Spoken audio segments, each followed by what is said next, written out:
Aka ukalar, sizlarda ham shunaqa narsa bo'lyaptimi? Internetga shunda kirsam, butun xo'rozbozlar xo'roz ushlab tanachi deyapti-da. Shunda yer yuzida umuman ro'parakash bilan girrakash xo'rozlar qolmadimi? Hamma tanachi deb sotyapti. Makiyonlarda ham shu tanachi deydi. Jo'jalarda shu ham tanachi deydi. Hattoki tuxum ham tanachi deydi.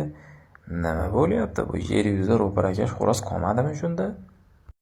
Ro'parachi, girrakash xo'rozlar faqat menda qoldi shekilli. Menda bular noyob turga kiryapti endi ro'parakash bilan girrakash, to'g'rimi?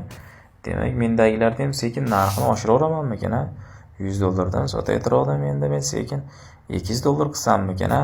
Nima deysizlar, noyob turga kiryapti ekan girrakashlar, ro'parakashlar akalar. Yonboshdan oladigan xo'rozlar bor bizda mana.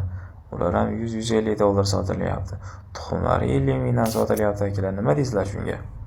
Tuxumlarni ham narxini oshiraymikan a? 100 ming qilib qo'yaymikan a?